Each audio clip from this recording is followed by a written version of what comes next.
Bismillahirrahmanirrahim. Assalamualaikum warahmatullahi wabarakatuh. Bertemu lagi dengan Umi Nini Gawat yang tiap hari akan datang menemui kalian semua dalam membacakan kisah Rasulullah Nabi besar Muhammad SAW.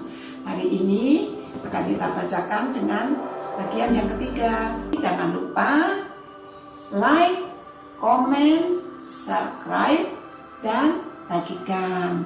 Terima kasih sebelumnya. Kita mulai. Allahumma sholli ala Muhammad wa ala ali Muhammad. Bagian yang ketiga yaitu perampok kejam dan tidak sopan. Memang perampok dan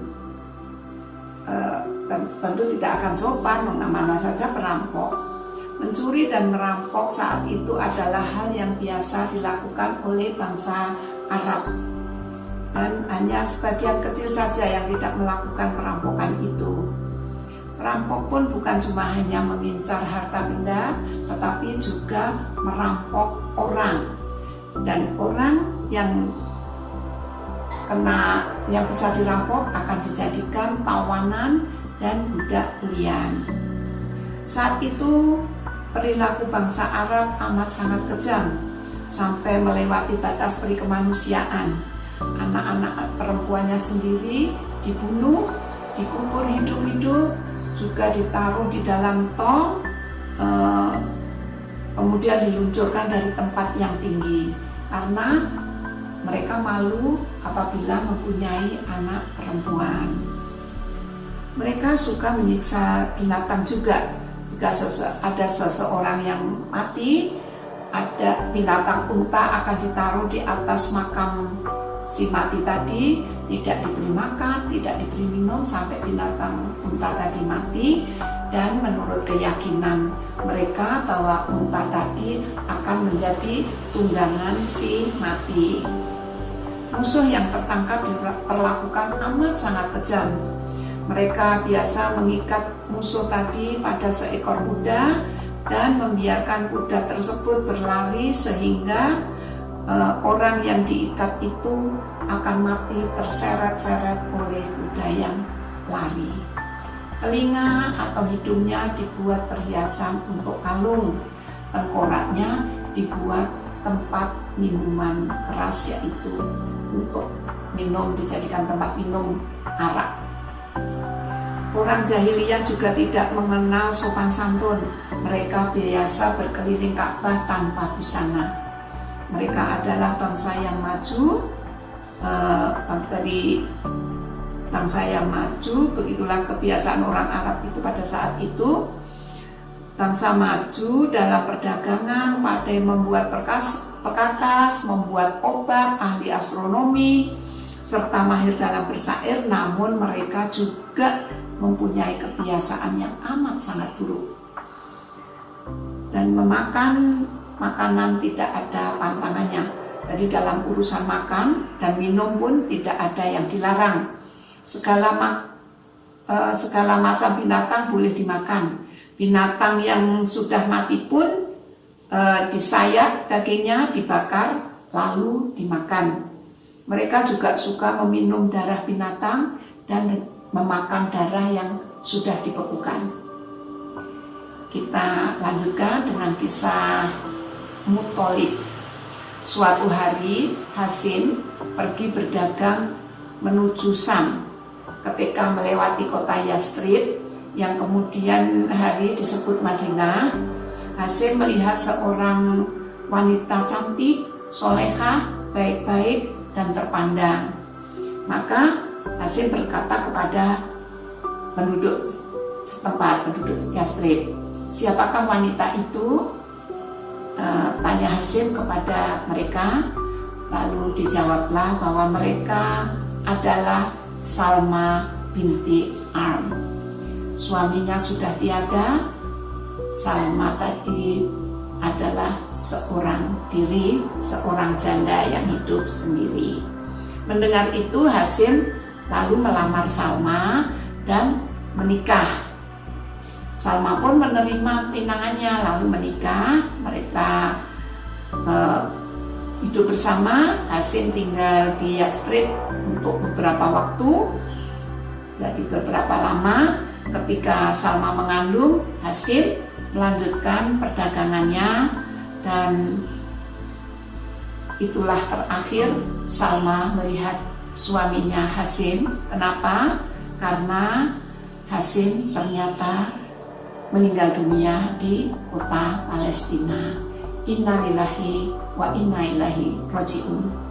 Salma melahirkan seorang anak laki-laki yang kemudian diberi nama Soibah. Sementara itu, sepeninggal Hasim, kedudukan sebagai pemuka masyarakat Mekah dipegang oleh adiknya yang bernama Al-Muthalib. Al-Muthalib juga seorang yang terpandang,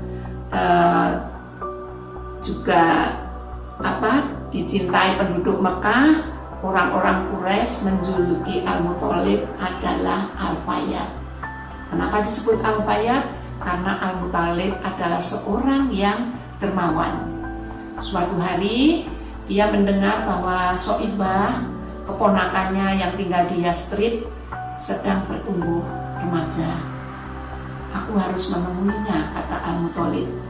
Dia adalah anak kakakku, dulu ayahnya adalah pemuka Mekah, maka dia harus pulang untuk melanjutkan kekuasaan ayahnya, menggantikan aku kelak. Ketika Al-Muthalib bertemu dengan Soibah di Yastrib, dia tersentak. Anak ini benar-benar persis mirip sekali dengan kakakku Hasim. Mari nak, ikut paman pergi ke Mekah ya, peluk Al-Muthalib. Tetapi jawab Soibah, jika ibu tidak mengizinkan, aku tidak akan berangkat paman. Namun apabila ibu mengizinkan, insya Allah aku akan ikut paman ke Mekah. Nama Soibah diberikan karena ada rambut putih di kepalanya sejak Soibah itu kecil. Jadi rambut putih atau uban disebut uban. Selain Soibah, Hasim telah memiliki 4 putra dan 5 putri yang tinggal di Mekah. Kemudian Al-Muthalib bertanya kepada Salma, bagaimana? Bolehkah Soibah aku ajak ke Mekah? Tidak, aku tidak akan mengizinkan. Aku tidak akan membiarkan Soibah pergi dariku, jawab Salma. Dia buah hatiku dan satu-satunya, dan wajahnya yang mirip dengan suamiku yang bernama Hasim. Dan dia akan selalu mengingatkan suamiku, yaitu wajah ayahnya. Aku juga menyayangi, kata Al-Muthalib kepada Salma, aku juga menyayangi Hasim, dan Hasim itu adalah pemimpin Mekah, kata Al-Muthalib. Bukan cuma aku, tetapi penduduk kota Mekah pun juga menyayangi Hasim.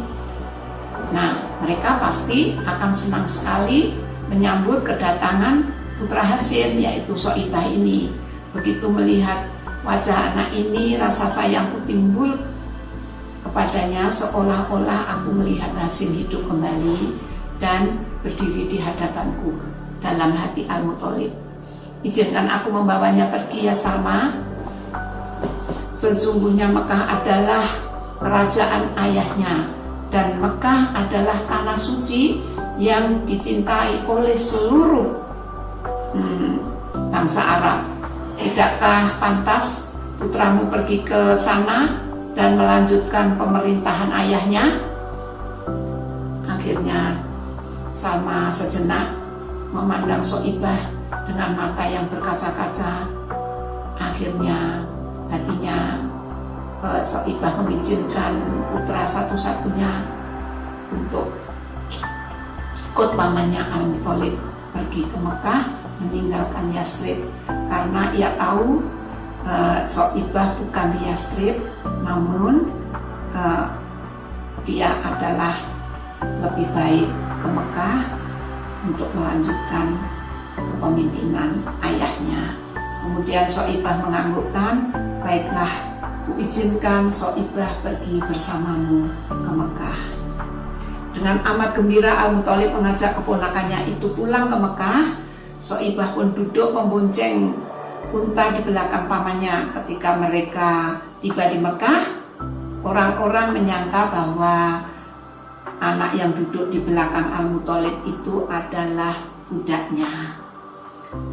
Lalu Al-Muthalib bilang, bukan, ini adalah Abdul Muthalib, budak Al-Muthalib. Abdul Muthalib panggilan mereka kepada Soibah. Celaka kalian, dia bukan budakku, dia anak saudaraku, dia anak kakakku Hasim. Namun orang-orang sudah terlanjur menyebutnya Abdul Muthalib. Sehingga akhirnya nama Soibah pun terlupakan. Setelah itu dia dikenal nama Abdul Muthalib. Dia kelak akan menjadi kakek dari Nabi kita Muhammad SAW. Hari ini pertemuan kita sampai di sini. Semua yang mendengarkan, membaca kisah Rasulullah, insya Allah kelak di akhirat akan mendapatkan syafaatnya. Apabila ada tutur kata yang salah, mohon bisa dimaafkan. Sampai jumpa besok lagi. Billahi taufiq wal hidayah. Wassalamualaikum warahmatullahi wabarakatuh.